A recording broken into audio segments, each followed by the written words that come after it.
እሺ እንዴት ዋላችሁ? እግዚአብሔር ይመስገን። ዛሬ 34ኛ ቀናችን ነው። ዛሬ የቀረን አንድ ምዕራፍ ነው። ነካ ነው ያደረግነው ያው ሰዓቱ ላይ በማትኮር ዛሬ ደግሞ የመጨረሻው ምዕራፍ 22ኛውን እናያለን ማለት ነው። ዛሬ ሁለት ቪዲዮዎች ይኖሩናል። ከዚህ ቀደም ሲል በድምፅ አንዲት የእኛ ቤተክርስቲያን አማኝ ሆነች በአሁኑ ጊዜ ውጭ ሀገር ያለች ኢየሱስ ክርስቶስ ታይቷት ያስተላለፈችው መልእክት ነው። ለዚህ ጉባኤ እንደሚያመች አድርጋ እንድትልክ ጠይቀናት ወደዚህ ልካዋለች። መልኳንም ታያላችሁ። አንዳንድ ዘመዶቿን በዚህ ጉባኤ ውስጥ ሊኖሩ ይችላሉ። ስለዚህ ክርስቶስ በተለያዩ ሰዎች እየተናገረን ነው። ከዚህ ቀደም ሲል በሌላ ሀገር ያሉ ሕፃናት ወደ ሰማይ ሄደው እንደመጡ እያለቀሱ ይናገሩ ነበር። ወደ ሰማይ ተወስደው አይተው ወደ መሬት መጥተዋል። እንደገናም ስንመለከት መለከቶች ሰማን የሚሉ ሰዎች በተለያዩ ሀገር ውስጥ ነበሩ። ይህ መለከት ምንድን ነው የሚለው ጥያቄ እየፈጠረ ነው።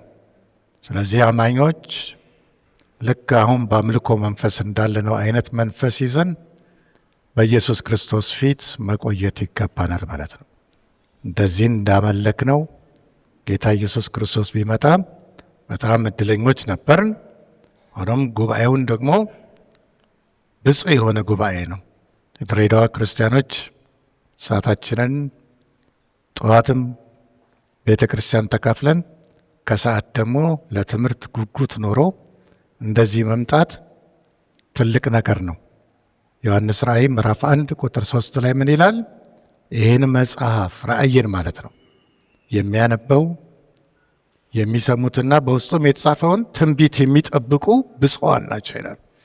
በመጽሐፍ ቅዱሳችን ውስጥ ባርኮት ወይም በረከት ይሰጣል የሚል መጽሐፍ ይሄ ብቻ ነው። በረከት ብቻ አይደለም፣ መርገምም ዛሬ እንመለከታለን ይኖራል። ስለዚህ አሁን ቪዲዮ ከከፈተ ልጅቱ የምትሰጠውን ምስክርነት እያያችሁ እንድትሰሙት ነው። ከዚህ ፊት ግን በኦዲዮ ብቻ በድምፅ ብቻ ቪዲዮ ስላልተቻለ አይተናት ነበር። እቺ ልጅ ሸክሟን አስተላልፋ ለዚህ ጉባኤ በሚያመች መልኩ አድርገዋለች። እናዳመጣለን። በኦዲዮ መልክ ዩቲዩብ ላይ የለቀኩትን ጌታ ለቤተ ክርስቲያን የሰጠኝን መልእክት እሱ ትንሽ ረዘም ያለ ስለሆነ በአጭሩ በቪዲዮ መልክ እንደገና ለማቅረብ ስለፈለኩኝና መንፈስ ቅዱስ ይሄን ደጋግሞ ስላሳሰበኝ ነው ዛሬ በቪዲዮ መልክ እንደገና የምቀርጸው። ቶሎ ለማለት ሞክራለሁ። ያው ሙሉ ለሙሉ ሀሳቡን ለመስማት ዲቴል ለመስማት የምትፈልጉ ያኛውን ቪዲዮ ኦዲዮን እንድትሰሙ አበረታታችኋለሁ። የጌታ ኢየሱስ ለቤተ ክርስቲያን እያቀረበ ያለው የፍቅር ጥሪና ልመና ወይም የመለከት ድምፅ ብዬ ያልኩት ነው። ለ3 ሌሊቶች በተከታታይ ከሌሊቱ በ3 ሰዓትና 4 ሰዓት ገደማ ጌታ መንፈስ ቅዱስ እየቀሰቀሰኝ ጁን 8 ጁን 9 ጁን 10 ላይ 2025 በፈረንጆች አቆጣጠር የሰጠኝ መልእክትና የተቀበልኩት መልእክት ነው እና የመጀመሪያው መልእክት ጌታ ኢየሱስ ለቤተ ክርስቲያን እያቀረበ ያለው የፍቅር ጥሪ ወይም የመለከት ድምፅ ብያለው። ያንንም ሌሊት ስነሳ ቀስቅሶ የሰጠኝ ቃል ሉቃስ ወንጌል ምዕራፍ 12 ከ35 እስከ 40 ያለውን ነው። ጊዜ እንዳልወስድ እናንተ እንድታነቡ ታሳስባችኋለሁ። እና ደግሞ ምሳሌ 8 ከ32 እስከ 36 ያለውን ቃል ነው ጌታ እንዳነብ ያደረገኝና ይህንን ቃል ሳነብ ትልቅ በውስጤ ይጮህ የነበረ ልክ እንደ መለከት ድምፅ ልበለው ይጮህ የነበረ የሚያነቃ ሼክ አድርጎ የሚቀሰቅስ ጩኸት ነው የሰማሁትኝና ከዛ በኋላ ህይወቴም አካሄዴም ነገሬም ተመልሶ ከዛ በፊት እንደነበረ አልሆነም። የዛን ቀን ከሰማሁት ድምፅ የተነሳ ማለት ነው። የዛን ቀን የተቀበልኩትን መልእክት ምንም ነገር እንዳረሳ አነብላችኋለሁ። የጌታ መልእክት እኔ በቅርብ እመጣለሁ፣ ብዙ ሰዎች ግን አልተዘጋጁም። በጣም ብዙ ሰዎች አልተዘጋጁም። ይሄንን ሲል ጌታ በእኔ ውስጥ ይሄንን ድምፅ ስሰማ በብዙ ሐዘንና ለቅሶ ነው ደግሞ የተናገረው። በጣም ብዙ ሰዎች አልተዘጋጁም። በምድር ነገር ተጠምደዋል፣ ተኝተዋል፣ መንፈሳዊ እንቅልፍ ላይ ናቸው። ድንገት እንደምመጣ ብቻ አይደለም፣ ተመልሼ እንኳን ዳግም እመጣለሁ እንኳን ያልኩትን ረስተዋል። ሙሽራዬ ረስታኛለች።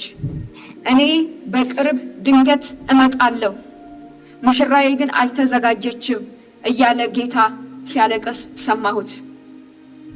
ይሄ ለእኔ በጣም ከባድ ቀን ነበረ። የጌታ ለቅሶ፣ የጌታ እንባና ሐዘን እኔ ላይ ነበር የነበረው። እኔ ነበርኩኝ ሳለቅስ የነበረው። ያ ቀን ለእኔ ልክ እንደ ሐዘን ነበረ እና ጌታ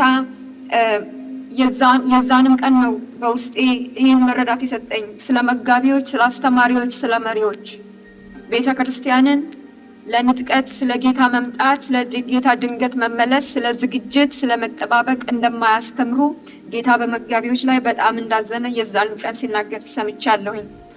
ከዛ ወደ ጁን 9 መልእክት ልሂድ።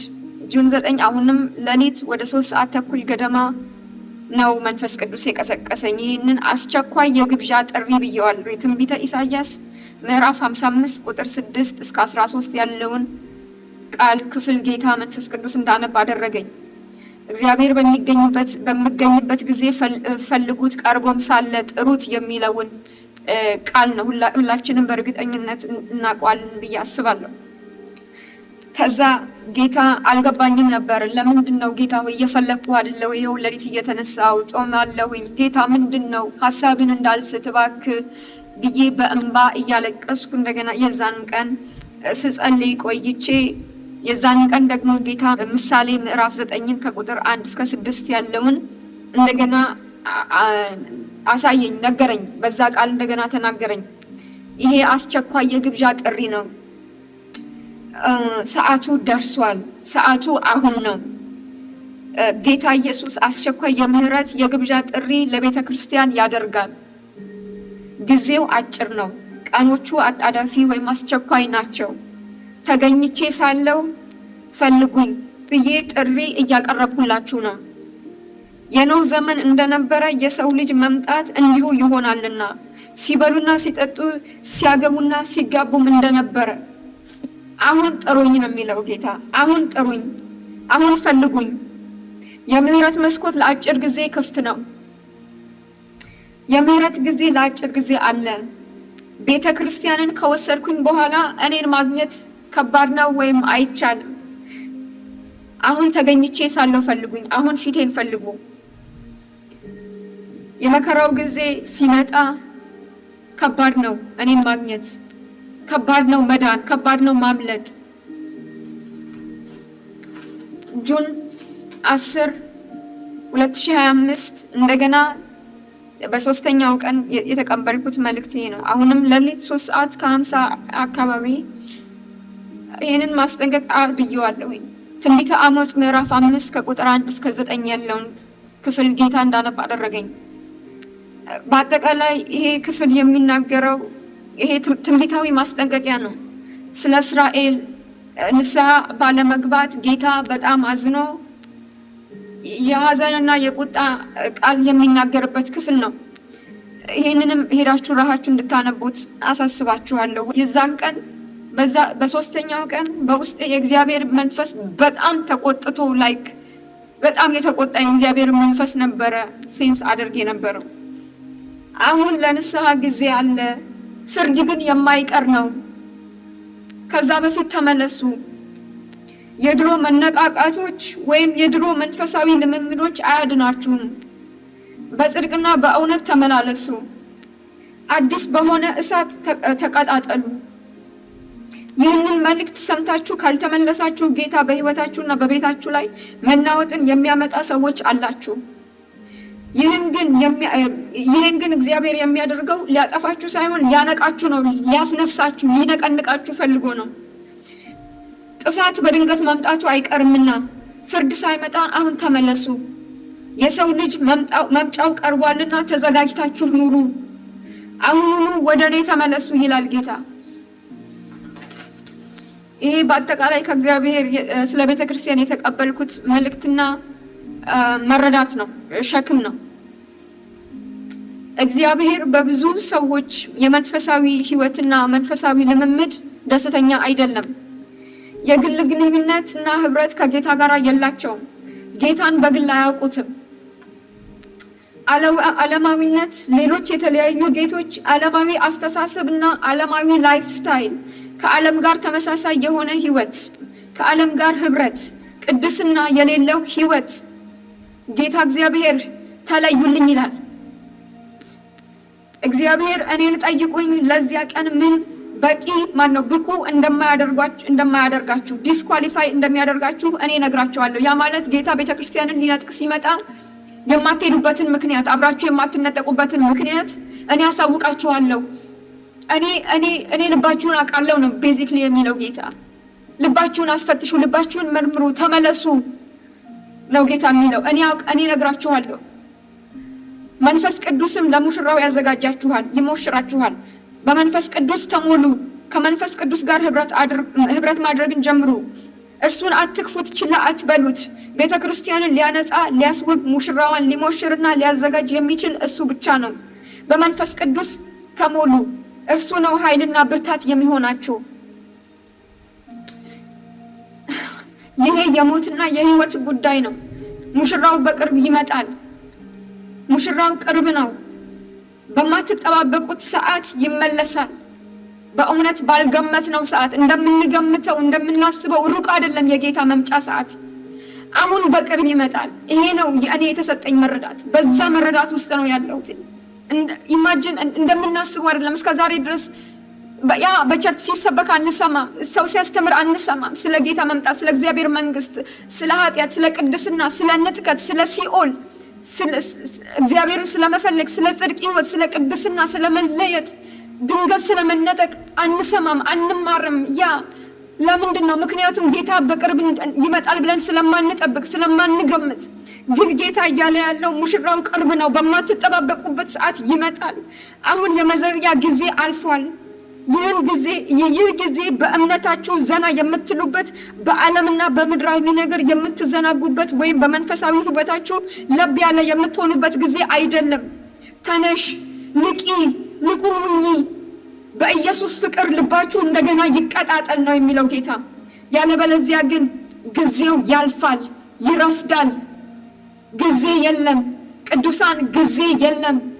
መሪዎች፣ አስተማሪዎች፣ መጋቢዎች እባካችሁ አስተምሩ፣ መንጋዬን አንቁ ነው የሚለው ጌታ። በጣም በፓስተሮች፣ በመጋቢዎች፣ በአስተማሪዎች ጌታ በጣም ልቡ አዝኗል። በጣም ዲስአፖይንትድ ሆኗል።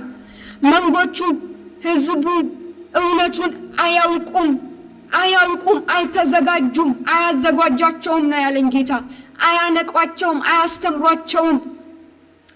እና ይሄ ነው እንግዲህ በአጭሩ ጌታ የሰጠኝ መልእክት በአጭሩ ይሄ ነው።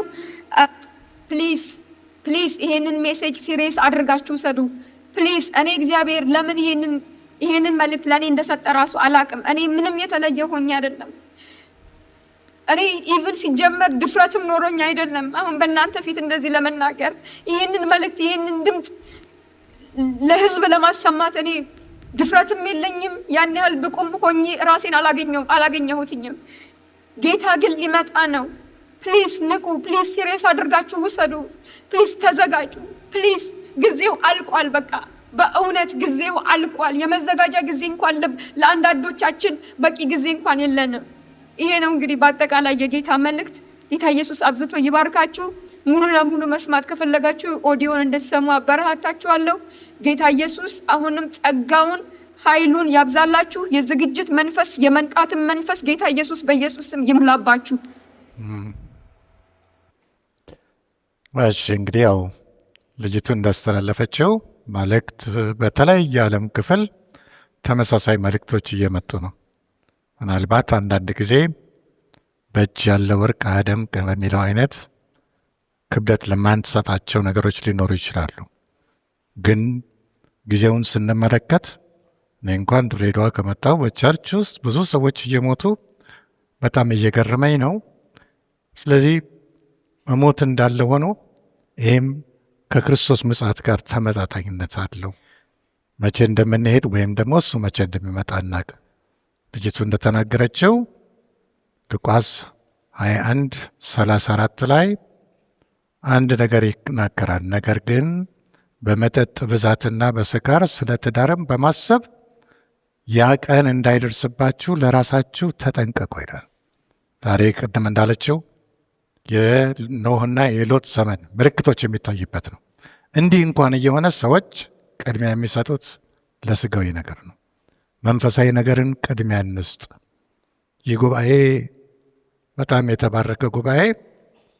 ጌታ ኢየሱስ ይርዳችሁላችሁንም ተባረኩ። ምክንያቱም ለትምህርት ጓግቶ ወደዚህ መምጣት ራሱ ከባድ የሆነበት ጊዜ ነው። አዲስ አበባ ትምህርት የሚባልበት ጊዜ ሰው አይመጣም። ድሬዳዋ ክርስቲያኖች ብዙ ሰልፍ ያለበት ቦታ ነው፣ ግን ለትምህርት መትጋት በጣም የበዛለት ጉባኤ ነው። ስለዚህ ጌታ ይባርካችሁ ሁላችሁንም። አሁን እንግዲህ ወደ ትምህርታችን ልንገባ ነው። ዛሬ የመጨረሻውን ምዕራፍ ነው የምናየው። ግን አዲሲቱ ኢየሩሳሌም እያልን ነበር ባለፈው ጊዜ ላይ። የዘላለም መንግስት አዲሲቱ ኢየሩሳሌም ሰማይ ላይ ሶስተኛው ሰማይ ላይ እንደምትሆን ነው የተናገርነው። እግዚአብሔር መኖሪያ ቦታ ነው ሶስተኛው ሰማይ። ጌታ ኢየሱስ ክርስቶስ ደሙን ካፈሰሰ በኋላ ዋጋችን ጨምሯል። የእያንዳንዱ ክርስቲያን ዋጋችን ምንድን ነው? የኢየሱስ ክርስቶስ ደም ነው። እኔ በምን ተገዛሁ ለሚለው በኢየሱስ ክርስቶስ ደም። ብርና ወርቅ ወላጆች ያወርሳሉ። እኛ ግን ብርና ወርቅ ለልጆቻችን የምናወርስበት ሁኔታ ላይ ሳይሆን ያለነው ክርስቶስን ማውረስ ነው። ርስት ኢየሱስ ክርስቶስ ነው። ስለዚህ በከበረው በጌታ በኢየሱስ ደም ይላል ተዋጅታችኋል ይላል። ስለዚህ ዋጋችን ትልቅ ነው ለማለት ነው። እሺ፣ በክለሳ እንጀምራለን። ባለፈው ጊዜ ዮሐንስ ራእይ ምዕራፍ 20 አይተን ነበርን። ምዕራፍ 20 ርዕሱ ምን ይላል ነው ያልነው? የሺው ዓመት ዘመን ነው። ቤተ ክርስቲያን ከተነጠቀች በኋላ ከክርስቶስ ጋር ዳግም ወደ መሬት እንመጣለን። መሬት መተን የሚነግሰው ኢየሱስ ክርስቶስ ከክርስቶስ ጋር 1000 ዓመት እኖራለን፣ እነግሳለን፣ ካህናቱም እንሆናለን የሚል ሀሳብ አይተናል። በዮሐንስ ራእይ ምዕራፍ 20 ከ1 እስከ 6 1000 ዓመት ሚሊኒየም ይባላል። 1000 ዓመት እያለ ብዙ ይናገራል። በቁጥር 1 ላይ ስንመለከት የቀደመው እባብ ይላል። እንደገናም ዘንዶ ይላል፣ ሰይጣንን ነው። እንደገና ዲያብሎስ ሰይጣን ተቃዋሚ ማለት ነው። ምን ይሆናል? ለ1000 ዓመት ይታሰራል ይላል። ሰይጣን የሌለበት ዓለም ለመጀመሪያው ጊዜ ክርስቶስ ጋር ከመጣም በኋላ ምድር ላይ ይኖራል ማለት ነው። እኛ ክርስቲያኖች የሆኑ ሰዎች ምን እንሆናለን? እንነጠቃለን። አዲስ አካል ይኖረናል። አዲስ አካል ኃጢአት የማይሰራ የማይደክም ብለናል። የማይታመም አዲስ ነገር። ይህ አካል ለተፈጥሮ ሕግ አይገዛም። ይህም በክርስቶስ ያገኘነው ነው። በኢየሱስ ክርስቶስ ደም የተገኘ አዲስ አካል ከጌታ ከኢየሱስ ክርስቶስ የለበሰው የትንሣኤው አካል ይኖረናል። ስለዚህ በ1000 ዓመት ጊዜ ሚሊኒየም ይባላል። ሰይጣን ይታሰራል። የቀደመው እባብ አታላይ ስለሆነ የቀደመው እባብ አዳምና ሔዋንን ያታለለ ዘንዶ ይለዋል። ጨካኝነቱን አረመኔ መሆኑን ለመግለጽ ነው። ሰይጣን ይለዋል። ሰይጣን ተቃዋሚ ነው። የእግዚአብሔር የሆነውን ነገር ሁሉ የሚቃወም ነው። እንደገና ዲያብሎስ ይላል። የወንድሞች ከሳሽ፣ በሐሰት ከሳሽ፣ ስም አጥፊ ማለት ነው። ዲያብሎስ ይታሰራል። 1000 ዓመት ጥልቅ ውስጥ ገብቶ ይታሰራል። ይሄ ጥልቅ የሚለው የጨለማ ቦታ ነው። የመሰቃያ ቦታ ነው። አጋንንቶች የታሰሩበት ቦታ ነው ጥልቅ የሚለው። ስለዚህ በክርስቶስ ጋር በምንነግስበት ጊዜ ከቁጥር 1 እስከ 6 አዲስ ነገር ይፈጠራል። ሁላችንም ምን ላይ እንሆናለን? ዙፋኖች ላይ። ዙፋኖች ላይ እንሆናለን። ከክርስቶስን እያየን ባለስልጣኖች በምድር መንግስት ላይ ይሆናሉ ክርስቲያን የሆኑ ሰዎች።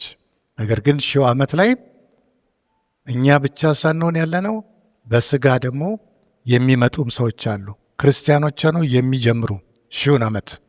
ነገር ግን ብዙዎች ልጆቻቸው ዓለማውያን ሆነው መጨረሻው ጥፋት ይገጥማቸዋል። በዚህ ዘመን 20 ላይ ከቁጥር 1 እስከ 6 ምን ተመልክተናል? አዲስ የፖለቲካ ለውጥ ይኖራል።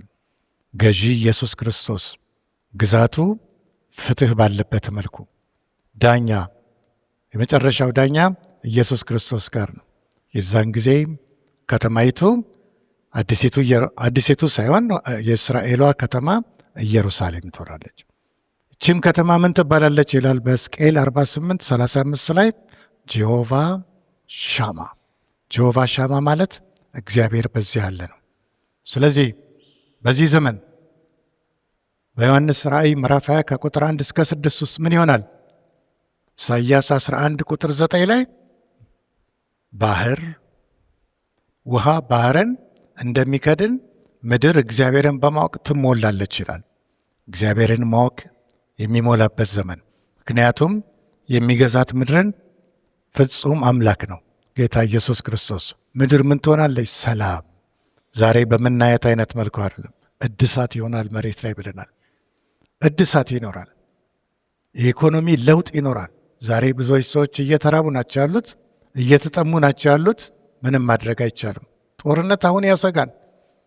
ቅርብ ጊዜ የምናያቸው ጦርነቶች ይኖራሉ። ከውጭም አገራችንም ውስጥ ከውጭም ጦርነት ይኖራል። ጦርና የጦርን ወሬ ትሰሙ ዘንድ አላቸው ይላል። ስለዚህ ይቺ ምድር ሰላማዊ አይደለችም። በዛን ጊዜ ግን ኢየሱስ ክርስቶስ ሲነግስ ምድር ፍጹም ሰላም ትሆናለች። ሚክያስ ምዕራፍ 4 ቁጥር 3 እና 4 ላይ ምን ይላል? ሰዎች በዛን ዘመን ሰይፋቸውን ማረሻ፣ ጦራቸውን ማጭድ ለማድረግ ይቀጠቅጣሉ። ምን ማለት ነው? ባጀት ሁሉ ወደ ልማት ይሆናል። ኢሳይያስ ምዕራፍ 2 ቁጥር 3 እና 4 ላይ ስታዩ እንደዛ ነው። አንድ አይነት ቋንቋ ይናገራሉ። በዛን ዘመን ሰዎች ለአምልኮ ወዴት ይሄዳሉ? ወደ ኢየሩሳሌም። ኢየሱስን ለማየት ሰዎች ይሄዳሉ። የአምልኮ ተሐድሶ የሚሆንበት ጊዜ ነው። የኢኮኖሚ ተሐድሶ የሚሆንበት ጊዜ ነው። እንስሶች እንኳን እርስ በርሳቸው የሚበላሉት ሰላም ይፈጥራሉ። ምክንያቱም የሰላም አለቃ ስልጣን ላይ ስላለ ነው። ይሄ እንስሶች የሚበሉት እኛም እንስሶችን የምንበላው ይሄ ምንድን ነው? የመርገም ውጤት ነው። መርገም ነው። ምድር ላይ መርገም የሚፈርስበት ጊዜ አለ ማለት ነው። ቅርብ ጊዜ ተፈጥሮ ይለወጣል። ምድረ በዳ ይለመልማል። ፀሐይ 7 እጥፍ ይሆናል ብርሃኗ ይላል በኢሳይያስ 30 ቁጥር 26 ላይ። ስለዚህ አዲስ ነገር ይፈጠራል። ቀጥሎ ግን 1000 ዓመት ካለቀ በኋላ ዲያብሎስ ይፈታል። እዛን ጊዜ ምን ያደርጋል? ጎግና ማጎግ ይላል። በአራቱም በመሬት ማዕዘን ዞሮ ተከታዮቹን ይዞ ኢየሱስ ክርስቶስን ለመውጋት ወይም ቅድስቲቱን ከተማ ይከባል ይላል። ከሰማይ እሳት ወርዶ በላቸው ይላል። ዲያብሎስም ተይዞ የት ገባ? እሳት ባህር ውስጥ ገባ። ጸረ ክርስቶስና ሐሰተኛው ነቢይ ባሉበት ቦታ ይላል። ቀጥሎ ምን ይሆናል? የነጭ ዙፋን ፍርድ። የነጭ ዙፋን ፍርድ አለ። ኃጥአኖች አይነሱም። እኛም 1000 ዓመት ከክርስቶስ ጋር ስንነግስ፣ ኃጥአኖች ግን አይነሱም። ብዙ ሰዎች አይነሱም። የዛን ጊዜ ግን ኢየሱስ ክርስቶስ ምን ሆኖ ይታያል? በረጅምና በታላቅ ዙፋን፣ ነጭ ዙፋን ላይ ተቀምጦ ነው የሚታየው። ስለዚህ ሙታኖች ምን ያደርጋሉ? ይነሳሉ ይላል። ባህር ሲኦልም በውስጣቸው ያሉትን ሙታን ይሰጣሉ። በመፊት ይቆማሉ። በጌታ በኢየሱስ ክርስቶስ ፊት በፍርድ ወንበሩ ፊት ይቀርባሉ ይላል። ስለዚህ ዛሬ ልጆቻችን የምንወዳቸውን ሰዎች ልንሰጣቸው የሚገባው ኢየሱስ ክርስቶስን ነው። ዛሬ መመስከርም የቀሰቀሰበት ዘመን ነው። ብዙ ነገር የምናያቸው ነገሮች አሉ። በዚህ አሁን ባለንበት የመጨረሻው ዘመን ላይ ድሮም ያለ ምስክርነት ዛሬ የለም። ድሮ የነበረ ሕይወት ዛሬ የለም። ቤተ ክርስቲያን ውስጥ እርኩሰት እየገባ ያለበት ዘመን ነው። ስለዚህ ራሳችንን እንቀድስ፣ እንንቃ ለማለት ነው። ኢራንና እስራኤል በሚዋጉበት ጊዜ አንዱ አቅጣጫ ሊተኮስ የነበረ ወደ ጅቡቲ ነው። ጅቡቲ ስትመታ ኢትዮጵያም ትመታለች። ያ ነበር እቅዱ። አሁንም ምንም ዋስትና የለም። አንድ ትልቅ ጦርነት ይጠብቀናል። አሁንም ራእይ ምዕራፍ 9 ከቁጥር 13 እስከ 21 ድሮ ተመልክተነዋል። ትልቅ ጦርነት የዓለምን ሲሶ ህዝብ የሚገል። ስለዚህ ሴፍ ወይም ደግሞ ደህና በሆነ ዓለም ውስጥ አይደለም የምንኖረው። ሁልጊዜ በጸሎት መትጋት ይኖርብናል። ኢየሱስ ክርስቶስ ምንድን ነው የሚለው? ተዘጋጁ ነው። እንደ ሌባ ሆኖ ይመጣል። የሚመጣበትን ሰዓት አናውቀውም። አሁን ክርስቶስን እንዳይገለጥ የሚያደርግ ምንም ነገር የለም። ነገሮች ሁሉ ደግሞ ተስፋ ወደ ማስቆረጥ ደረጃ ላይ የሆኑ ናቸው። ከዚህ ፊት የተመለከትነውን ነገር አንረሳም። አፖፊስ የተባለ ትልቅ አስትሮይድ ወደ መሬት እየመጣ ነው ብያለሁ። 2021 ላይ መሬት ትመታለች። ይሄ ግን የመከራው ዘመን ነው። 2021 የመከራው ዘመን ከሆነ አሁን እንግዲህ ጌታ ኢየሱስ ክርስቶስ ዳግም ምጽአት በጣም መቅረቡ ነው የምናየው። በነጭ ዙፋን ፍርድ ጊዜ ታናናሾች፣ ታላላቆች፣ ንጉሶች፣ ጌቶች፣ ባሪያዎች በኢየሱስ ክርስቶስ ፊት ይቀርባሉ። እንደ ስራቸው ተከፈሉ ይላል። እንደ ስራቸው ቅጣት። መሬት ምን ትሆናለች? ኢየሱስ ክርስቶስን የዛን ጊዜ በፍርድ ወንበር ላይ በምታይበት ጊዜ መሬት ሰማይና ምድር ከፊቱ ሸሹ ይላል። ስፍራም አልተገኘላቸውም ይላል። ስፍራም አልተገኘላቸውም። ዮሐንስ ራእይ ምዕራፍ 20 ቁጥር 12። ስለዚህ ይሄ የምናያት ፀሐይ ትጠፋለች፣ ምድር ትጠፋለች፣ ህንፃዎች ይጠፋሉ። አዲስ ነገር እግዚአብሔር ይፈጥራል። ከዛ በኋላ ቦታችን የት ነው? በዮሐንስ ራእይ ምዕራፍ 21 ላይ ያለው ነው። ዮሐንስ ራእይ ምዕራፍ 21 ላይ መሬት ከጠፋች በኋላ ሰማይ ከጠፋ በኋላ ምንድን ነው እሱ የሚሆነው? አዲስ ነገር ይፈጠራል። አዲስ ሰማይ። ዮሐንስ ራእይ ምዕራፍ 21 ቁጥር 1 እና ከ1 ጀምሮ ስትመለከቱ አዲስ ሰማይ፣ አዲስ ምድር፣ አዲሲቱን ኢየሩሳሌምን አየሁ። አዲስ ሰማይ፣ አዲስ ምድር። ሰዎች ዛሬ ይችኑ መሬት እግዚአብሔር በእሳት ያጸዳታል እንጂ አጠፋም ይላሉ። አንድ ሰው ቤቱ ቢያረጅበት ያድሰዋል እንጂ አያፈርሰውም ነው የሚሉት እነሱ።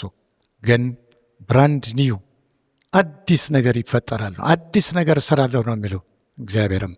ስለዚህ ይሄ ምዕራፍ 21 ላይ የምንመለከተው ምንድን ነው? አዲስ ነገር። ምድር እንደምትጠፋ ሌሎችም ነገሮች እንደሚጠፉ ከዚህ ቀደም ሲል ጥቅሶች አይተናል። ዛሬ ግን እንደ መነሻ 2 ጴጥሮስ ምዕራፍ 3 ከቁጥር 10 እስከ 13 ያለውን እንመለከታለን። ጴጥሮስ የአዲስ ኪዳን ሰው ነው። ትናንት የተመለከትነው የብሉይ ኪዳን ሰዎች የጻፉትን ነው። ኢሳይያስ 65:17፣ ኢሳይያስ 66:22 የተመለከትናቸው።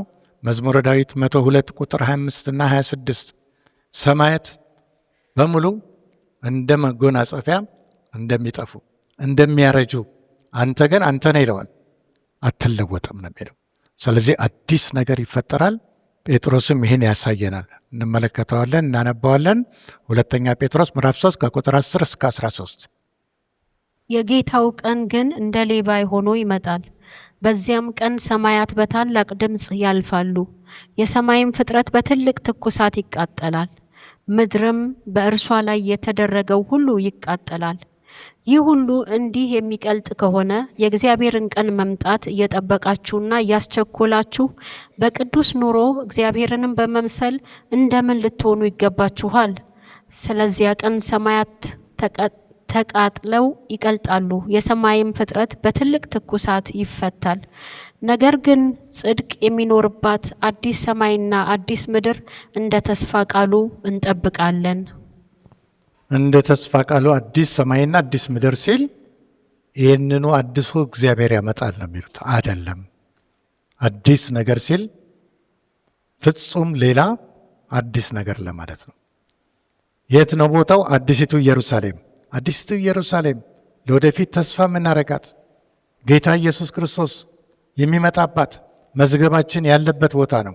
አዲሲቱ ኢየሩሳሌም ይላል። የምድሪቱ ኢየሩሳሌም አለች። የምድሪቱ ኢየሩሳሌም ላይ ኢየሱስ ክርስቶስ ዋና ከተማው አድርጎ ሲገዛባት የነበረችው ነው። አዲሲቱ ኢየሩሳሌም አዲስ ነች። ከየት ነው የምትመጣው? ከሶስተኛው ሰማይ። ሶስተኛው ሰማይ ላይ የመጀመሪያው ሰማይ ይሄ የምናየው አውሮፕላን የሚበርበት፣ አሞሮች የሚሸራሸሩበት፣ ይሄ የመጀመሪያው ሰማይ ነው። ሁለተኛው ሰማይ ተለያዩ ፕላኔቶች ያሉበት፣ ከዋክብት ያሉበት፣ ያ ሁለተኛው ሰማይ ነው። ሶስተኛው ሰማይ ጳውሎስ የሄደበት ሶስተኛው ሰማይ እግዚአብሔር የሚኖርበት ቦታ ነው። እጅግ በጣም ብርሃን ያለበት ሶስተኛው ሰማይ ላይ ምን ይሆናል? ኢየሩሳሌም ትወርዳለች፣ በምድር ላይ ትወርዳለች ይላል። ያውን ገላትያ ምዕራፍ 4 ቁጥር 26 እናያለን። ገላትያ ምዕራፍ 4 ቁጥር 26 ስለ ኢየሩሳሌም ነው የሚናገረው። አዲስቱ ኢየሩሳሌም እጅኛዋ የምድሪቱ አይደለችም፣ የምድሪቱ ጥላ ነች። ስለዚህ ዛሬ ልናፍቅ የሚገባው ሰማያዊቱን ነው። ሰማያዊቱ ላይ ምን ይላል? አሁን በንባብ እንሰማዋለን። ገላትያ ምዕራፍ 4 ቁጥር 26 ላይኛይቱ ኢየሩሳሌም ግን በነጻነት የምትኖር ናት፣ እርሷም እናታችን ናት። ላይኛይቱ ኢየሩሳሌም ይላል፣ እናታችን ነች። ዜግነታችን ዛሬ የት ነው? በአዲሲቱ ኢየሩሳሌም ነው። አዲሲቱ ኢየሩሳሌም ላይ ዜጎች ነን። መዝገባችንም ያለው በዛ ነው። ስለዚህ የመጨረሻ አድራሻችን የት ነው?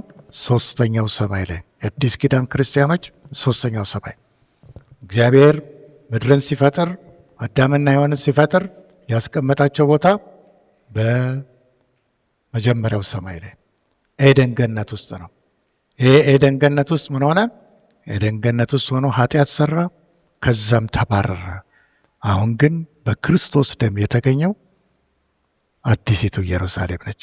አዲሲቱ ኢየሩሳሌም በክርስቶስ ደም የተገኘች። ክርስቲያኖች የክርስቶስ ደም ምልክት አለብን። ይህን ልንቀበለው የሚገባ ነው። ክርስቶስ ደም ግንባራችን ላይ አለ። ከዛ የተነሳ ምን እንባላለን? ቅዱሳን አይደለንም በስራችን። ነገር ግን ኢየሱስ ክርስቶስ በመስቀል ላይ ሲሞት ምን ሆነ? መለኮታዊ ልውጥ ሆነ። እሱ መርገማችንን ተሸከመ እኛ እንድንባረክ። እሱ ኃጢአት ሆነ ጽድቅን ሊያለብሰን። እሱ ተቀጣ ለእኛ ይቅርታ ሊያስገኝልን። እሱ ተዋረደ፣ እኛ ደግሞ ከበርን። በአብ ፊት ተቀባይነት አገኘን እሱ ከከፈለው የተነሳ። አሁን ደግሞ በስተመጨረሻ የምንመለከተው ምንድን ነው? ሶስተኛ ሰማይ ላይ በተለይ እኛ አሕዛብ የተባል ከእስራኤል ውጭ ያለን ሰዎች በክርስቶስ ደም አዲስ ነገር አግኝተናል፣ ወይም እኩልነትን ከእስራኤላውያኖች ጋር አግኝተናል። ከነ አብርሃም ከነ ዳዊት ጋር። ድሮ ጊዜ እስራኤላውያኖች በግብፅ ምድር ሳሉ ምንድን ነው እሱ የነበረው? በግብፅ ምድር ሳሉ በግ እያረዱ በተለይ የሞት መልአክ እንዳይመታቸው በመቀኑ ላይ ይቀቡ ነበር። ዛሬ በጋችን ከዛሬ 2000 ዓመት በፊት የሞተው ጌታ ኢየሱስ ክርስቶስ ነው።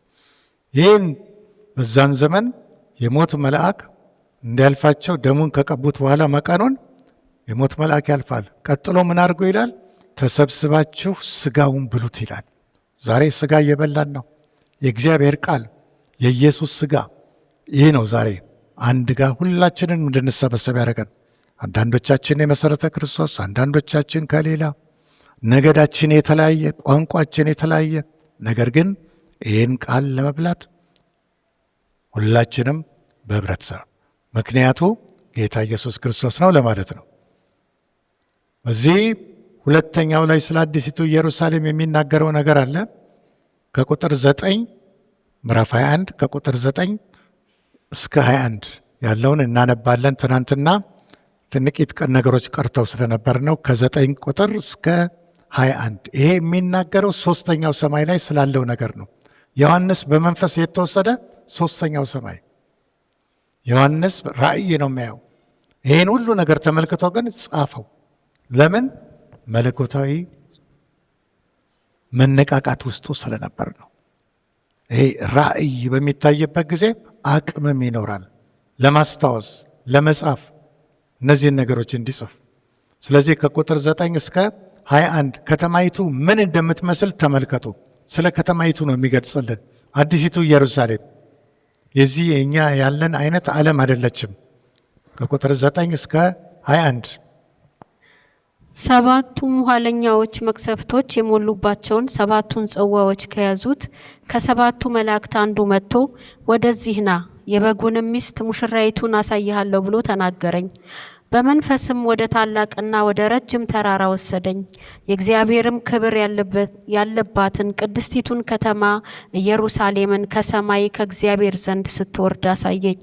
ብርሃኗም እጅግ እንደ ከበረ ድንጋይ እንደ ያስጲድ ድንጋይ ሆኖ እንደ ብርሌ የጠራ ነበረ።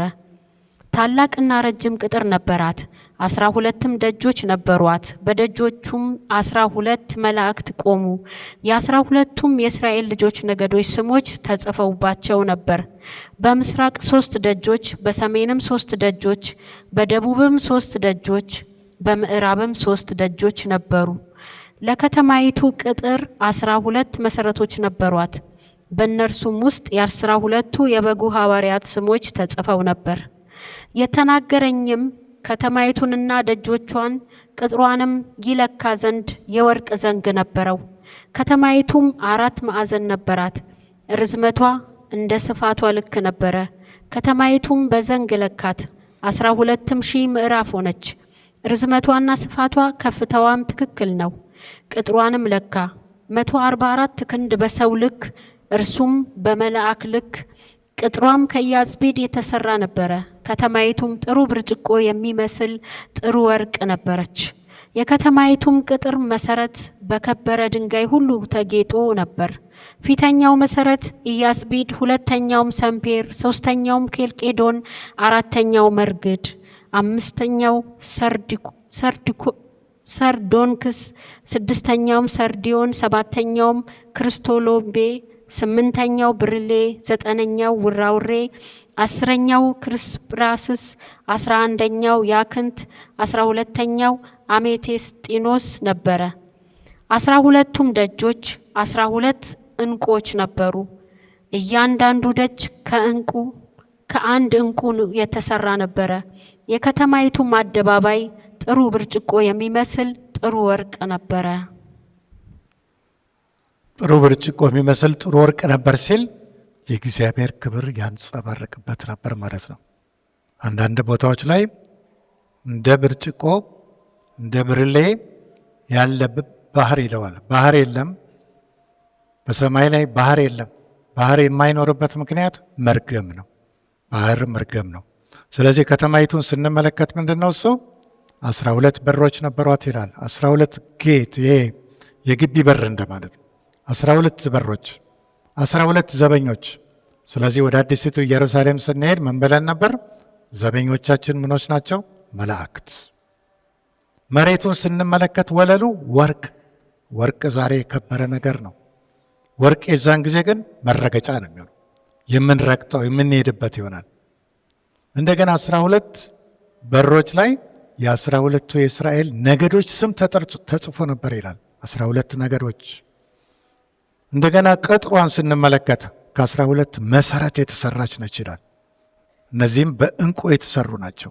እዚያ ላይ ደግሞ የማስም አለ የ12ቱ የኢየሱስ ክርስቶስ ሐዋርያት 12 24 ሽማግሌዎች የሚለው ራእይ መጽሐፍ ላይ እነዚህ ናቸው። ቤተ ክርስቲያንን ይወክላሉ። ስለዚህ በአዲሲቱ ኢየሩሳሌም ለየት ያለ ነገር ነው የሚኖረው ማለት ነው። ሰዎች ከምናስበው በላይ መውጣት ይቻላል። በሯ ሁልጊዜ ክፍት ነው። መንሸራሸር ይቻላል። ሰዎችን የምናናገራቸው ይኖራሉ። እነ ዳዊት እነ አብርሃም ሌሎችንም እንተዋወቃለን፣ እናነጋግራለን። ይህ መኖሪያችን ከማጋ ሆነ ከእግዚአብሔር አብ፣ ከእግዚአብሔር ወልድ፣ ከእግዚአብሔር መንፈስ ቅዱስ ጋር። ስለዚህ መጽሐፉ ላይ ምን ይላል? እነሆ የእግዚአብሔር ድንኳን በሰዎች መካከል ይላል። እነዚህ ሰዎች ሕዝቤ ይሆናሉ ይላል። ጌታ ኢየሱስ ክርስቶስ ነው በዙፋን ላይ የተቀመጠው። እነሆ ሁሉን አዲስ አረጋለሁ ይላል። ቁጥር 5 ሁሉን አዲስ አረጋለሁ። አዲስ የሚሆንበት ዓለም ይኖራል።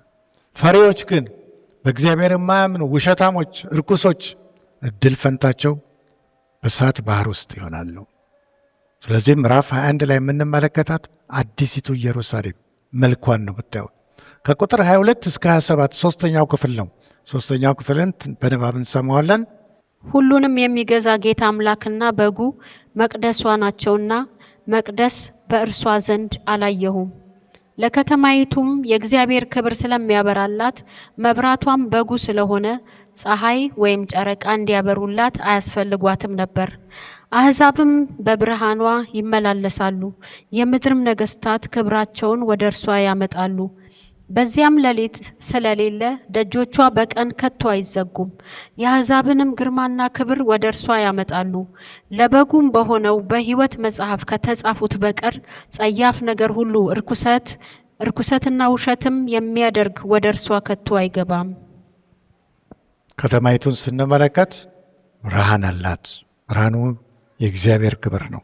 የኢየሱስ ክርስቶስም ከበጉ ዙፋን ከእግዚአብሔር አብ ዙፋን ክብር ብርሃን ይወጣል የሚለው። ነገሥታት የአሕዛብ ክብራቸውን ያመጡላታል ይላል። ነገሥታት ምድር ላይ የነበሩ ሰዎች ይሰግዳሉ ማለት ነው። ለእግዚአብሔር አብ ይሰግዳሉ። በዛ መቅደስ የለም ይላል። መቅደሷ ማን ነው? በጉና እግዚአብሔር አብ። ሁልጊዜ ከእሱ ጋር ስለምኖር ሁልጊዜ እናመሰግናለን። ዛሬ አናየውም እግዚአብሔርን፣ የዛን ጊዜ ግን እናየዋለን። እግዚአብሔር አብ ይታያል፣ እግዚአብሔር ወልድ ይታያል፣ እግዚአብሔር መንፈስ ቅዱስ ይታያል፣ መላእክቶችም ይታያሉ። ስለዚህ በአዲሲቱ ኢየሩሳሌም ከእግዚአብሔር ጋር አብሮ የሚኖርበት ቦታ ነው። ፀሐይ አያስፈልጋትም ይላል። ሌሊት በራው አይዘጋም ይላል። ክፍት ነው። ምንም የሚያሰጋ ነገር የለም። ሴኩሪቲው በደንብ የተጠበቀ ቦታ ነው ማለት ነው።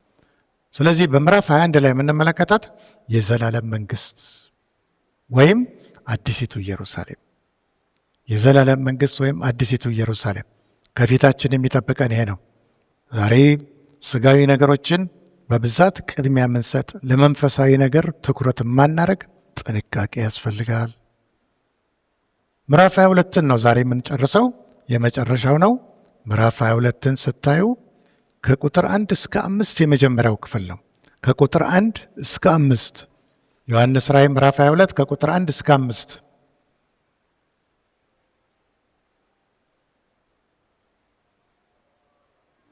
ይሄ ከቁጥር 1 እስከ 5 የህይወት ወንዝ፣ የህይወት ውሃ ወንዝ እና የህይወት ዛፍ ርዕሱ የህይወት ውሃ ወንዝና የህይወት ዛፍ የሚል ነው። ከቁጥር 1 እስከ 5 በአደባባይዋም መካከል ከእግዚአብሔርና ከበጉ ዙፋን የሚወጣውን እንደ ብርሌ የሚያንጸባርቀውን የህይወት ውሃ ወንዝ አሳየኝ። በወንዙም ወዲያና ወዲህ በየወሩ እያፈራ 12 ፍሬ የሚሰጥ የህይወት ዛፍ ነበረ። የዛፉም ቅጠሎች ለሕዝብ መፈወሻ ነበሩ። ከእንግዲህ ወዲህ መርገም ከቶ አይሆንም። የእግዚአብሔርና የበጉም ዙፋን በእርሷ ውስጥ ይሆናል። ባሪያዎቹም ያመልኩታል፣ ፊቱንም ያያሉ፣ ስሙም በግንባሮቻቸው ይሆናል። ከእንግዲህ ወዲህ ሌሊት አይሆንም። ጌታ አምላክም በእነርሱ ላይ ያበራላቸዋልና የመብራት ብርሃንና የፀሐይ ብርሃን አያስፈልጋቸውም። ለዘላለምም እስከ ዘላለምም ይነግሳሉ። ዮሐንስ በራእዩ የሚመለከተው ምንድን ነው? እሱ ከተማይቱን ነው። ከተማዋ ላይ ምንድን ነው እሱ የሚናገረው? መርገም አይኖርም። ቁጥር 3 ላይ መርገም ምንድን ነው? እሱ አዳም በሰራው ኃጢአት ምክንያት የነበረ መርገም አለ። ዘፍጥረት ምዕራፍ 3 ቁጥር 22 እና 23ን እንሰማዋለን። አዳም በሰራው ኃጢአት ምክንያት ከኤደን ገነት ተባረረ። የሕይወት ዛፍ እንዳይበላ ተከለከለ። ይህ ክልከላ የሚነሳው መቼ ነው? አዲሲቱ ኢየሩሳሌም ስንሄድ። ለዘላለም እንዳይኖር እጁን ዘርግቶ ከፍሬዋ እንዳይቀጥፍ ይባረር ብሎ እግዚአብሔር አባሮት ነበር። ይሄ ምንድን ነው? መርገም። ይሄ መርገም የሚነሳው የት ነው? ሶስተኛው ሰማይ ላይ። በየትኛዋ ከተማ? በአዲሲቱ ኢየሩሳሌም። አሁን ዘፍጥረት 3 ከቁጥር 22 እስከ 23 እናያለን። እግዚአብሔር አምላክም አለ፣ እነሆ አዳም መልካምንና ክፉን ለማወቅ ከእኛ እንዳንዱ ሆነ። አሁንም እጁን እንዳይዘረጋ ደግሞም ከሕይወት ዛፍ ወስዶ እንዳይበላ ለዘላለም ሕያው ሆኖ እንዳይኖር፣ ስለዚህ እግዚአብሔር አምላክ ከኤደን ገነት አስወጣው፣ የተገኘባትንም መሬት ያርስ ዘንድ ይላል። ይሄ መርገም ነው። ኤደን ገነት ሆኖ የሚለው ቃል ሁሉ የሚሆንለት ሰው ነው። ፍሬ፣ ማንጎ፣ ሌሎች ነገሮች ለእኔና ለሔዋን ይምጣ ሲል ይመጣለት የነበረ ሰው ነው። አሁን ግን በኃጢአት ምክንያት ከኤደን ገነት ወጣ ይላል። ይህ መርገም ነው። ለመብላት ምን ማድረግ አለበት? መሬትን ማረስ። መርገም። ይሄ መርገም የሚነሳው መቼ ነው? አሁን ላይ ነው። መርገሙ ምንድን ነው? እሱ የህይወት ዛፍ አለ። ከህይወት ዛፍ መብላት ይቻላል። ቅጠሉ ምን ነበር ይላል? ለህዝብ መፈወሻ ይሆን ነበር ይላል። ቴንሽን፣ ውጥረት፣ ስለሞቱብን ሰዎች መጨነቅ፣ እንደዚህ አይነት ነገሮች ሁሉ የሚያስወግድ ነው ቅጠሉ። የዛፉ ቅጠል ለህዝብ መፈወሻ ይሆናል ይላል። ህዝብ ይፈወስበታል ይላል። እንደገና 12 አይነት ፍሬ በየወሩ ያፈራ ነበር ይላል። ይሄን እንበላለን፣ ውሃውን እንጠጣለን። ይሄ ያለበት ቦታ ነው። በዛች ችን ከተማ ስንመለከት እስካሁን ድረስ ቅድም በተለካው መልአኩ በለካው መሰረት የመጽሐፍ ቅዱስ ሰዎች እስከ 45 ቢሊየን ሰዎችን ማኖር ይችላል ይላሉ። ምን ማለት ነው? እስካሁን ከአዳም ጀምሮ የተፈጠረ ሰው ሁሉ ክርስቲያን ቢሆን ኖሮ በዛ ቦታ መኖር ይቻላል፣ በቂ ነው። ስለዚህ ዛሬ የምናፍቃት አዲሲቱ ኢየሩሳሌም መዝገባችን ያለባት ቦታ፣ ዜግነታችን አዲሲቱ ኢየሩሳሌም ነው። ዛሬ ሰዎች መርገም ውስጥ እንገባለን። ብዙ ጊዜ ዘር ይስበናል። መርገም ነው። በዘር መከፋፈል፣ በቸርች መከፋፈል መርገም ነው። የዛን ጊዜ ዩኒቨርሳል ቸርች ነው የምትሆነው። ሁላችንም አንድ ጋር ነው የምንሆነው። ይሄ ኢትዮጵያ ውስጥ ያለው አይነት ይሄ ዘረኛነቱ የትንሽነት ምልክት ነው። ቸርች ደግሞ በእንደዚህ አይነት ነገር ውስጥ መግባት የለባትም። እኛም እናስተምረው ምንድን ነው? ሁሉም ሰው አንድ ነው። በእግዚአብሔር ፊት አንድ ነው። ኮሚኒዝም እንኳን የሚያስተምረው ምንድን ነው? የሰው ልጅ ሁሉ ኢንተርናሽናል ይሆናል፣ ሁሉም አንድ ይሆናል ይላል። እስልምናንም ስንመለከት እስልምና ተከታይ ሁሉ ወይም ደግሞ ዓለምን እስልምና ውስጥ እናረጋታለን ይላሉ። ስለዚህ ዘረኛነት፣ ሌሎች ነገሮች ሁሉ መቼ ይጠፋሉ? ሐሰተኛው ክርስቶስ ሲመጣ እዚህ ምድር ላይ ነው የሚጠፉት። እነሱን አያሰጉንም። ሰዎች ነፍሳት ግን እንዳይጠፉ ልንጸልይ ይገባል። ስለዚህ አዲሲቱ ኢየሩሳሌም እስከ 45 ቢሊዮን ሰው መያዝ ትችላለች። አልተጠቀምንበትም።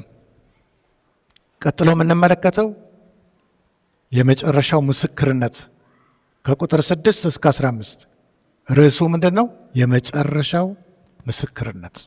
ከቁጥር 1 እስከ 5 ያየነው ምንድን ነው? እሱ የህይወት ውሃ ወንዝና የህይወት ዛፍ። ከቁጥር 6 እስከ 15 የምንመለከተው ምንድን ነው? እሱ ከቁጥር 6 እስከ 15 የመጨረሻው ምስክርነት ነው። ማስጠንቀቂያ ሳይሆን ምስክርነት፣ የመጨረሻው ምስክርነት። ዮሐንስ ራእይ ምዕራፍ 22 ከ6 እስከ 15 እርሱም እነዚህ ቃሎች የታመኑና እውነተኛዎች ናቸው፣ የነቢያትም መናፍስት ጌታ አምላክ በቶሎ ሊሆን የሚገባውን ነገር ለባሪያዎቹ እንዲያሳይ መልአኩን ሰደደ። እነሆም በቶሎ እመጣለሁ፣ የዚህ መጽሐፍ ትንቢት ቃል የሚጠብቅ ብፁዕ ነው አለኝ። ይህንም ያየሁትና የሰማሁት እኔ ዮሐንስ ነኝ። በሰማሁትና ባየሁትም ጊዜ ይህን ባሳየኝ በመልአኩ እግር ፊት እሰግድ ዘንድ ተደፋው። እርሱም እንዳታደርገው ተጠንቀቅ፣ ካንተ ጋር ከወንድሞችህም ከነቢያት ጋር የዚህንም መጽሐፍ ቃል ከሚጠብቁ ጋር አብሬ ባሪያ ነኝ፣ ለእግዚአብሔር ስገድ አለኝ። ለእኔም ዘመኑ ቀርቧልና የዚህ መጽሐፍ ትንቢት ቃል በማኅተም አትዝጋው። አመፀኛው ወደፊት ያምፅ፣ እርኩሱም ወደፊት ይርከስ፣ ጻድቁም ወደፊት ጽድቅ ያድርግ፣ ቅዱሱም ወደፊት ይቀደስ አለ። እነሆ በቶሎ እመጣለሁ፣ ለእያንዳንዱም እንደ ሥራው መጠን እከፍል ዘንድ ዋጋዬ ከኔ ጋር አለ። አልፋና ኦሜጋ፣ ፊተኛውና ኋለኛው፣ መጀመሪያውና መጨረሻው እኔ ነኝ። ወደ ሕይወት ዛፍ ለመድረስ ስልጣን እንዲኖራቸው በደጆቿም ወደ ከተማይቱም እንዲገቡ ልብሳቸውን የሚያጥቡ ብፁዓን ናቸው። ውሾችና አስማተኞች፣ ሴሰኛዎችም፣ ነፍሰ ገዳዮችም፣ ጣዖትንም የሚያመልኩት ውሸትንም የሚወዱና የሚያደርጉ ሁሉ በውጭ አሉ። እኔ ኢየሱስ በአብያተ ክርስቲያናት ዘንድ ይህን እንዲመሰክርላችሁ መልአኬን ላኩ። እኔ የዳዊት ስርና ዘር ነኝ፣ የሚያበራም የንጋት ኮከብ ነኝ። ኢየሱስ ክርስቶስ ሌላው ስሙ የንጋት ኮከብ ነው። በጨለማ ውስጥ የሚታይ የንጋት ኮከብ። ስለዚህ አሁን ላይ የምንመለከተው ምንድን ነው? እሱ ኢየሱስ ክርስቶስ ለዮሐንስ መልአኩን ልኮ ያሳየውን ነገር ነው ዮሐንስ የሚነግረን። የመጨረሻው ምስክርነቱ ቁጥር 22 ቁጥር 7 ላይ ምን ይላል? የዚህን መጽሐፍ ትንቢት ቃል የሚጠብቁ ብፁዓን ናቸው። የበለጡት እነሱ ናቸው። መጽሐፉን ደግሞ የሚያነቡ ብፁዓን ናቸው። አሁን እንደናንተ አይነት ጉባኤ ከየቤታችን ዋጋ ከፍለን የመጣን በክርስቶስ ፊት የተሰበሰብን ሁሉ ምኖች ናችሁ? ብፁዓን፣ የተባረካችሁ ማለት ነው። ይሄ በረከትን የያዘ መጽሐፍ ነው። በረከት ብቻ አይደለም የያዘው፣ እርግማንም ይዟል። ዮሐንስ ራእይ በረከት ብቻ ለሚያነቡት የሚሰጥ ሳይሆን እንደገና ደግሞ ውስጡ ምን አለ? መርገምም አለ። መርገሙ ምንድን ነው? እሱ እንመለከተዋለን። ስለዚህ ኢየሱስ ክርስቶስ ወደ ሕይወት ዛፍ የሚመጡ ልብሳቸውንም በደሙ የሚያጥቡ ይላል። ዛሬ ልብሳችን በደም መታጠብ ማለት ንስሐ መግባት፣ በክርስቶስ ፊት ንስሐ መግባት። የሚማልዱ የሚጸልዩ እነዚህ ብፁዓን ናቸው ይላል። የተባረኩ ናቸው። ልብሳቸውን የሚያጥቡት እነዚህ ናቸው። አንዳንዴ ፕሮግራም ሲኖር ፕሮግራም ትተው ጸሎት ላይ የሚሆኑ ወገኖች አሉ። እነሱ ቃሉን አይካፈሉም፣ ነገር ግን ለሚሳተፈው ሕዝብ የሚጸልዩ እነዚህ ናቸው ብሩካን የሚባሉት። ብሩካን ናቸው ይላል። ለዚህ ልብስ ማጠብ ሶስተኛ ሰማይ ላይ ያስደርሳል። ዮሐንስ ራእይን ማጥናት፣ በውስጡም የተጻፈውን ትንቢት ቃል መጠበቅ ብሩካን ያሰኛል። በ22 ቁጥር 7 ላይ እንዳየነው አሁን የዚህን መጽሐፍ ትንቢት ቃል የሚጠብቁ ብፁዓን ናቸው። ዮሐንስ ራእይን እንዳጠቃላይ ስንመለከተው ምንድን ነው? የእግዚአብሔር ፕሮግራም ነው ውስጡ ያለው። የእግዚአብሔር አጀንዳ ነው ውስጡ ያለው። እግዚአብሔር ምንድን ነው እሱ አጀንዳው? ስለ ዓለም ያለው ዓላማ፣ ስለ ክርስቲያኖች ያለው አጀንዳ፣ ስለ ሰይጣን ያለው አጀንዳ፣ ስለማያምኑ ሰዎች ያለው አጀንዳ በዮሐንስ ራእይ ውስጥ ተጽፏል። ለክርስቲያኖች ምንድን ነው እሱ ያለው? ለክርስቲያኖች ያለው አጀንዳ አዲሲቱ ኢየሩሳሌም።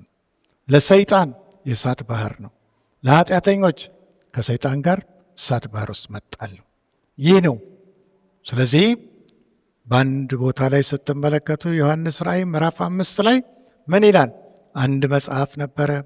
መጽሐፉን የጻፈው እግዚአብሔር አብ ነው። ውስጡ ምን አለ? ሚስጥር የሆኑ ነገሮች አሉ። በምን ታትመዋል? በ7 ማኅተም ይላል። በ7 ማኅተም የታተመ ማኅተሙን መፍታት ማን ይችላል የሚል ጥያቄ አንድ ብርቱ መልአክ አሰማ ይላል። ዛሬ 7ቱን ማኅተም መፍታት የሚችል ማን ነው ተብሎ መልእክት ሄደ። ሲኦል ሄደ፣ ሰው አልተገኘም። ከምድር በታች ይላል፣ ሰው አልተገኘም።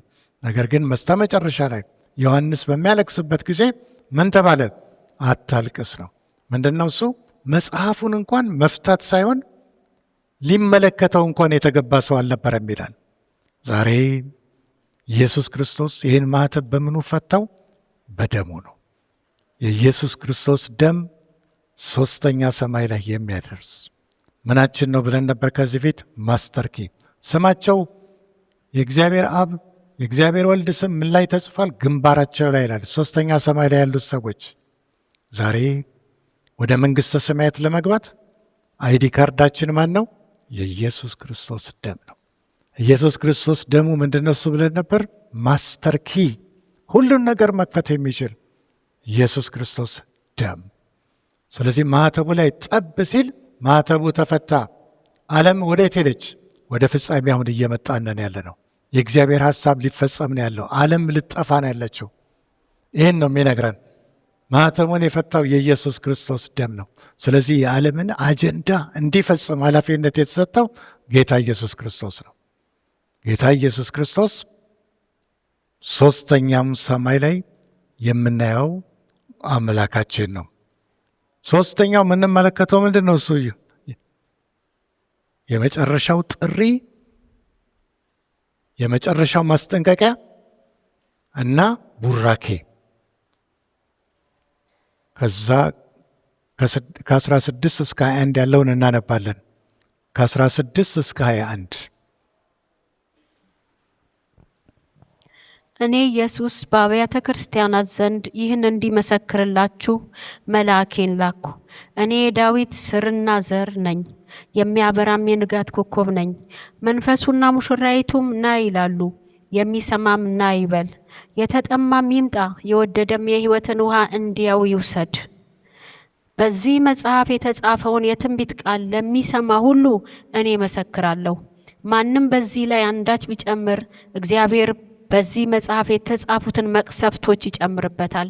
ማንምም በዚህ በትንቢት መጽሐፍ ከተጻፉት ቃሎች አንዳች ቢያጎድል በዚህ መጽሐፍ ከተጻፉት ከሕይወት ዛፍና ከቅድስቲቱ ከተማ እግዚአብሔር ዕድሉን ያጎልበታል። ይህን የሚመሰክር አዎን በቶሎ እመጣለሁ ይላል። አሜን። ጌታ ኢየሱስ ሆይ ና። የጌታችን የኢየሱስ ክርስቶስ ጸጋ ከሁላችን ጋር ይሁን። አሜን። ይህ ቡራኬው ነው። ቡራኬን የሚያሰማን የመጨረሻው ጥሪ። ሙሽራይት እና መንፈሱ ምን ይላሉ? ና ይላሉ ይላል። ቤተ ክርስቲያን ምን ልታደርግ ይገባታል? ምስክርነት። ኑ እያለች ሰዎችን መጋበዝ፣ ወደ እግዚአብሔር ቤት ማምጣት፣ ሰዎችን ዛሬ መመስከር የቀሰቀሰበት ዘመን ነው። ምስክርነት መስጠት ፋራነት ይመስላል። ጸሎት የሚጸልዩ ሰዎች እንደ ፋራ የሚቆጠሩበት ዘመን ነው። ስለዚህ ምን ይላል? መንፈሱና ሙሽራይቱ ና ይላሉ ይላል። ና። በዚህ በስተመጨረሻ ላይ ምንድነው እሱ? ስለ መጽሐፉ ይነግረናል። በዚህ መጽሐፍ ላይ አንዳች መጨመር አንዳች መቀነስ አልተፈቀደም። ብዙዎች ዛሬ ያሉ ብዙዎች ቸርቾችም እዚህ ላይ ያለውን ነገር በሌላ ነገር እየተረጎሙ የሚያመጡ ሰዎች አሉ። እንደውም መጽሐፍ ቅዱስ ውስጥ ዮሐንስ ራእይ መግባት የለበትም የሚሉ ሰዎች አሉ። ጥንቃቄ ያስፈልጋል። መርገም በእነሱ ላይ ይወርዳል ለማለት ነው። ስለዚህ መጨረሻው ምንድነው? እሱ ቤተ ክርስቲያን ልታሰማ የሚገባው ድምፅ ነው። ጥሪ ምን የሚል ጥሪ ነው? ኑ፣ ሰዎችን ወደ እግዚአብሔር ቤት የማምጣት ማለት ነው። በዚህ ኢየሱስ ክርስቶስ እዚህ ላይ ቡራኬም ሰጥቷል። ቡራኬም ዮሐንስ ቡራኬም ሰጥቷል። ስለዚህ ዛሬ ይሄን መጽሐፍ ለማዳመጥ ወይም ለመስማት ትምህርቱን ለመከታተል ልባቸው የያዘነበለ ሰዎች ሁሉ የተባረኩ ናቸው ማለት ነው። እንደ አጠቃላይ ስንመለከት ነገረ ፍጻሜ ይባላል። የኢየሱስ ክርስቶስ ምጽአት ነገረ ፍጻሜ ስንት ደረጃዎች አሉት? 6። የመጀመሪያው የተመለከትነው የመጨረሻው ዘመን ምልክቶች፣ የኢየሱስ ክርስቶስ ዳግም ምጽአት ምልክቶች ብዙ ተመልክተናል። 7-8 ምልክቶችን አይተናል። 30-40 ማድረግ ይቻላል። ስለዚህ መጀመሪያ የተመለከትነው የመጨረሻው ዘመን ምልክቶች ነው። ሁለተኛ ያየነው የቤተ ክርስቲያን ንጥቀት፣ የቤተ ክርስቲያን መነጠቅ አሁን ላይ እየጠበቅን ያለ ነው። ነገ ይሁን ከነገ ወዲያ አላቅም፣ የዛሬ ዓመት ሊሆን ይችላል አናቅም። ግን ቤተ ክርስቲያን ትነጠቃለች። ምን ይነፋል? መለከት። መለከት ሲነፋ ክርስቲያኖች ብቻ የሚሰሙት ድምፅ አለ። ክርስቲያን የሆነ ሰው ብቻ የሚሰማው ድምፅ ምንድን ነው? ሰው ድምፅ ሲሰማ ወደ ሰማይ ኢየሱስ ክርስቶስን ለመቀበል ቤተ ክርስቲያን ትነጠቃለች ነው። ሶስተኛው ሰባቱ የመከራ ዘመን፣ ሰባቱ ወይም የ7 ዓመቱ መከራ ዘመን። 7 ዓመት የመከራ ዘመን ይሆናል። ቤተ ክርስቲያን ከተነጠቀች በኋላ ለ7 ዓመት ይቆያል። ምድርን የሚገዛው ጸረ ክርስቶስ ነው፣ ሐሰተኛው ክርስቶስ። አብሮት ማን አለ? ዘንዶ ዲያብሎስ ነው። እሱ እንደ እግዚአብሔር አብ ይሰራል። እንደገና ምን አለው? ሐሰተኛው ነቢይ ተአምራት የሚያደርግ ምልክቶችን ድንቆችን እያደረገ ሰዎችን ጸረ ክርስቶስን እንዲቀበሉ የሚያደርግ ይህ ሰው ይነሳል። ቅርብ ጊዜ የት ዜግነቱን አናቅም፣ ግን በእስራኤል ቤተ መቅደስ ውስጥ ይገባል። እነሱም መሲያቸው መስሏቸው ያመልኩታል ወይም ደግሞ ክብር ይሰጡታል። በስተ መጨረሻ ግን መሳሳታቸውን ያውቃሉ እስራኤላኖች። መቼ? ምስሉን በቤተ መቅደስ ውስጥ አስገብተው ለምስሌ ስገዱ ይላል። ቅርብ ጊዜ እንዲህ አይነት ነገሮች የሚመጡበት ሁኔታ ነው። ዓለም ለዚህ እየተመቻቸች ያለችበት ጊዜ ነው። ስለዚህ የ7ቱ ዓመት የመከራ ዘመን ሶስተኛው ነው። አራተኛው የጌታ ኢየሱስ ክርስቶስ ዳግም ምጽአትና የአርማጌዶን ጦርነት። ኢየሱስ ክርስቶስ መጥቶ ወደ ምድር ሐሰተኛው ክርስቶስን የሚያጠፋበት ወቅት ነው። ይሄ ምን ይባላል? አራተኛው ነው። ኢየሱስ ክርስቶስ ለሁለተኛ ጊዜ ወይም ደግሞ ዳግም ምጽአትና የአርማጌዶን ጦርነት ነው። አምስተኛ ኢየሱስ ክርስቶስ መሬት ላይ ከመጣ በኋላ 1000 ዓመት ከክርስቲያኖች ጋር ይነግሳል። በዚች ምድር ላይ 1000 ዓመት ውስጥ እድሳት ይኖራል። የምን እድሳት? የፖለቲካ አስተዳደር፣ መልካም አስተዳደር የሚኖርበት፣ የአምልኮ ተሃድሶ የሚኖርበት፣ የኢኮኖሚ ተሃድሶ፣ የተፈጥሮ ተሃድሶ። ሰዎች ወደ እግዚአብሔር ይጸልያሉ፣ ወዲያው ይሰማቸዋል። በኢሳይያስ 65 ከቁጥር 17 ጀምሮ ስታዩ እግዚአብሔር ቶሎ ይመልሳል፣ መልስ የሚሰጥበት ነው።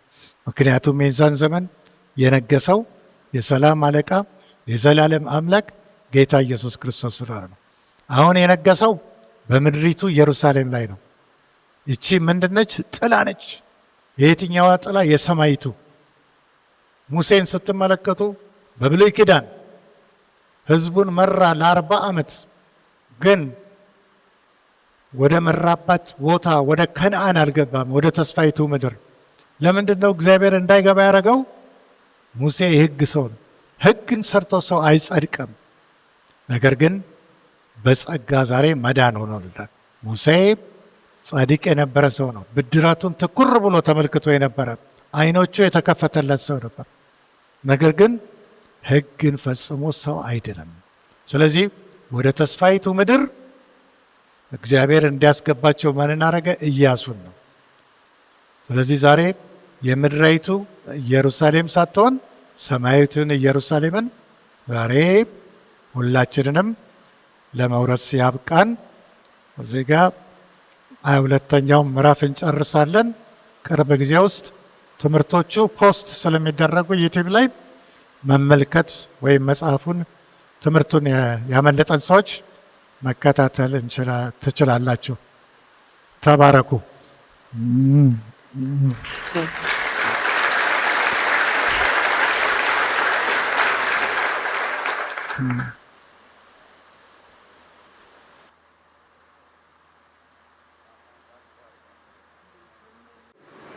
ክብር ለእግዚአብሔር ነው። ጨርሰናል። ክብር ለእግዚአብሔር ነው። በሌላ ፕሮግራም እስክንገናኝ የዛሬ ምሽታችንን በዚህ ጨርሰናል። የመጨረሻ አንድ ጸሎት እናደርጋለን። ለምሽ የጸልይበት ጊዜ ነው። አባቶችን በዚህ ጉባኤ መካከል ያሉትን እጠራለሁ። እዚህ ጋር መጥተው እርሱን ባርከው እኛም አርገን ወደ ቤቱ እንሄዳለን። አባቶች ወደ ቤቱ እንሄዳለን። እግዚአብሔር ያርገን። እናቶችንም አባቶች ወደ ቤቱ ትመጣላችሁ። እንግዲህ ቅድም ስትጸልይ ነበር ነው። ወደዚህ እናቶች አባቶች ወደ ቤቱ ይመጡናል። ለምሽ ጸልየን እንጨርሳለን።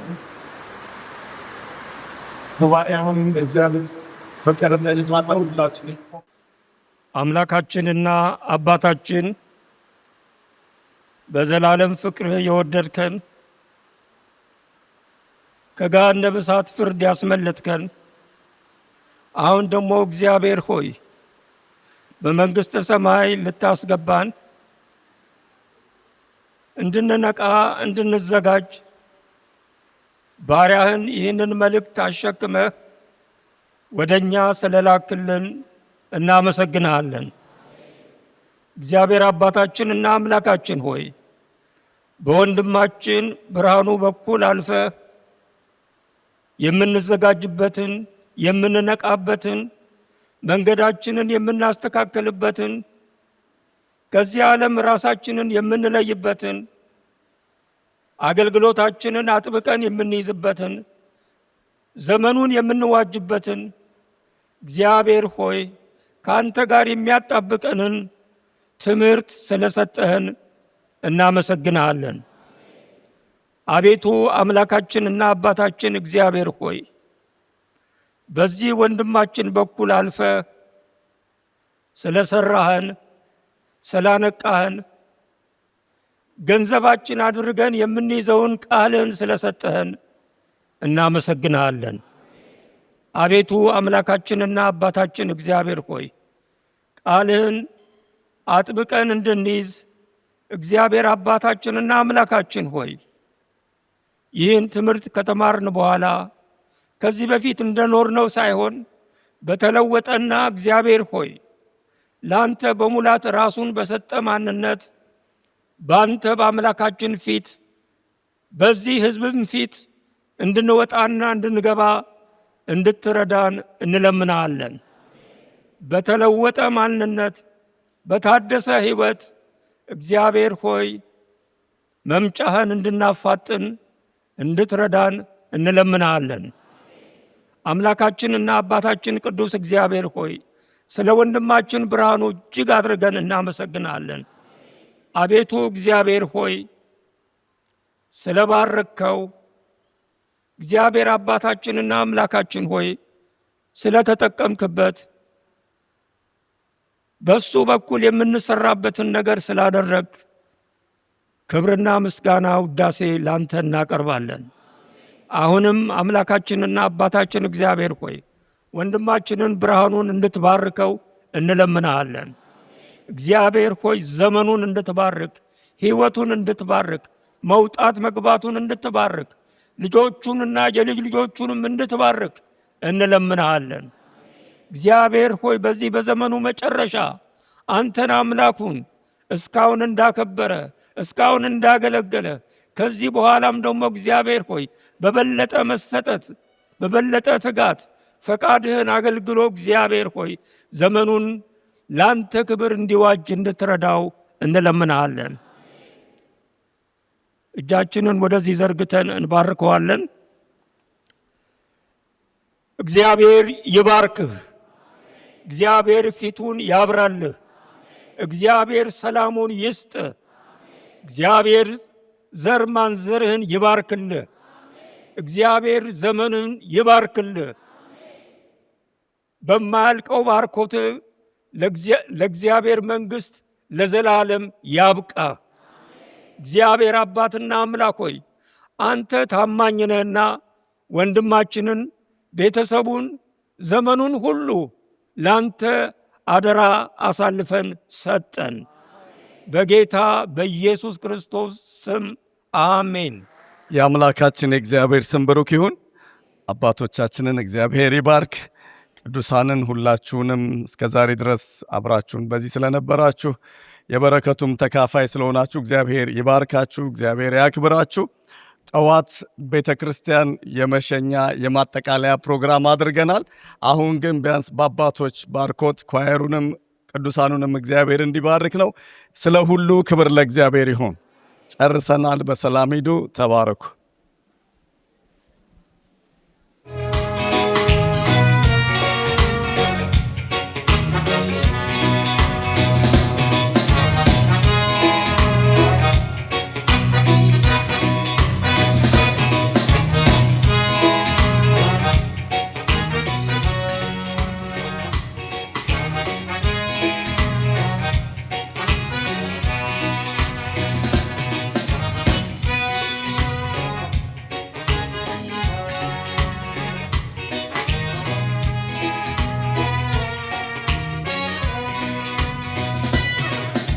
እግዚአብሔር በማደሪያው በመቅደሱ በዙፋኑ እግዚአብሔር በማደሪያው በመቅደሱ በዙፋኑ ከፍ ብሏል ገኗል ድምቅ ብል እግዚአብሔር በማደሪያው እግዚአብሔር በማደሪያው በመቅደሱ በዙፋኑ እግዚአብሔር በማደሪያው በመቅደሱ በዙፋኑ ከፍ ብሏል ገኗል ድምቅ ብሏል። እንደከበረ አለ እንደከበረ አለ እንደነገሰ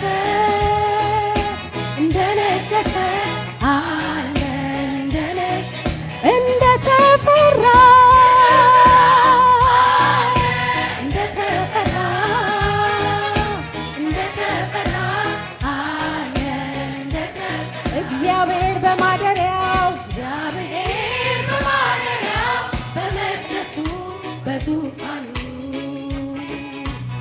እግዚአብሔር በማደሪያው በመቅደሱ በዙፋኑ ከፍ ብሏል ገኗል ድምቅ ብሏል። እግዚአብሔር በማደሪያው በመቅደሱ በዙፋኑ እግዚአብሔር በማደሪያው በመቅደሱ በዙፋኑ ከፍ ብሏል ገኗል ድምቅ ብሏል። እንደነበረ አለ እንደነበረ አለ እንደነገሰ አለ እንደነገሰ አለ እንደተፈራ አለ እንደተፈራ አለ እንደተፈራ